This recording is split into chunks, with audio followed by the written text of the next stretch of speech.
By now, we have learnt the various factors which influence the climate of any place.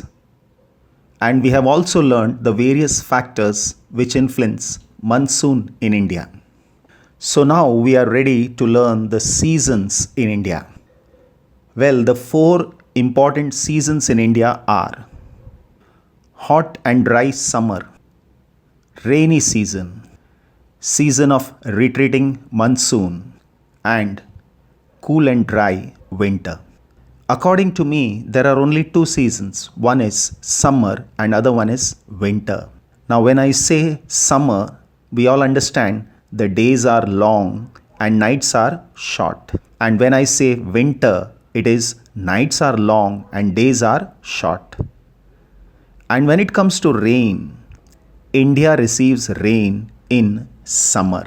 We shall understand all these in detail in the coming videos.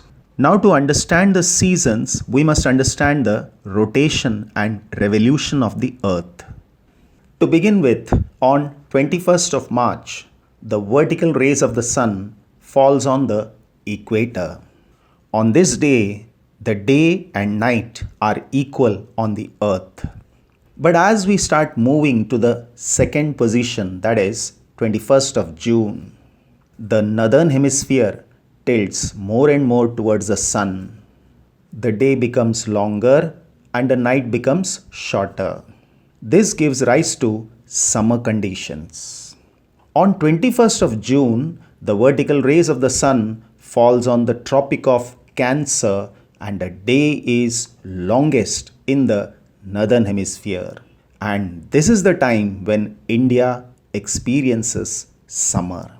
From 21st of June to 23rd September, again, with reference to the sun, the tilt decreases and the day becomes shorter. But still in this phase, the days are longer and nights are relatively shorter. This is the time India mainly receives rain. So it is rainy season for India. From 23rd September, the southern hemisphere faces the sun. Now the vertical rays of the sun starts falling in the southern hemisphere and oblique rays of the sun falls in the northern hemisphere.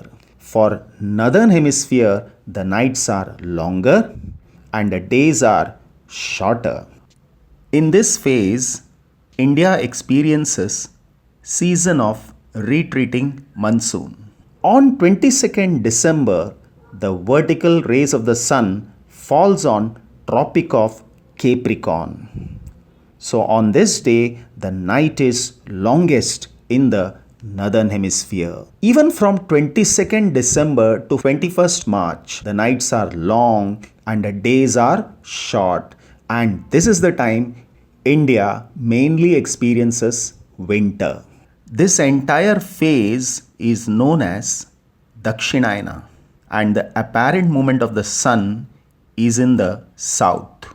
This entire phase is known as Uttarayana and we say that the apparent movement of the sun is in the north. Coming back to summer in India.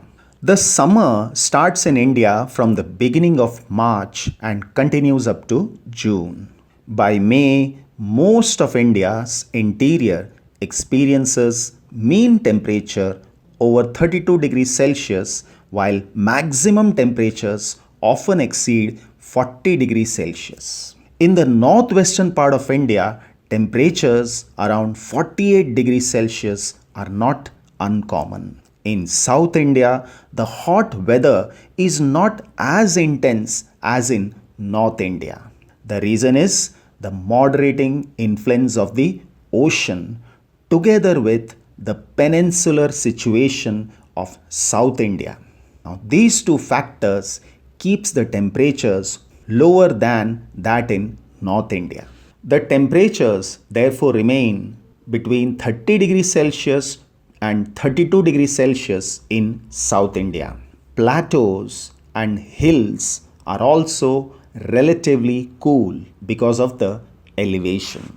In the interiors, the diurnal range is large, especially in the interior part lying on the west of the subcontinent. In summer, North India comes under the influence of Lu. Lu is a strong, dusty, hot and dry summer wind from the west which blows over the western Indo-Gangetic plain regions of North India.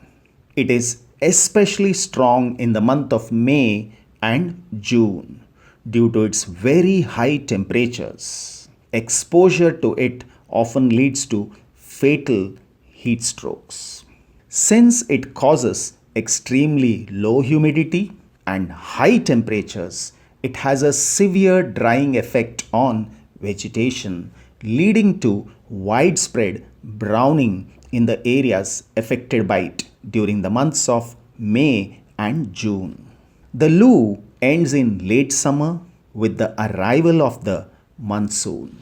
The hot and dry winds from northwest of India and the warm and moist winds from Bay of Bengal converge at around Chota Nagpur plateau. This results in thunder and lightning.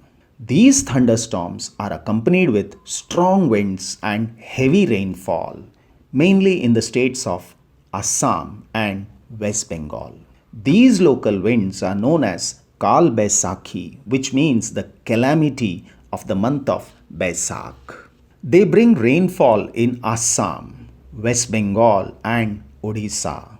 This rainfall is quite beneficial for the growth of jute and rice in West Bengal and tea in Assam. The coastal areas of Kerala and Karnataka receive rainfall in these regions. These are known as the pre-monsoon showers. The little rainfall that they bring is important for mango, tea, and coffee plants. Such rains are called mango showers as they help in the early ripening of the mango crop. In Karnataka, they are called coffee showers or cherry blossom because again they are helpful in the growth of coffee plantations.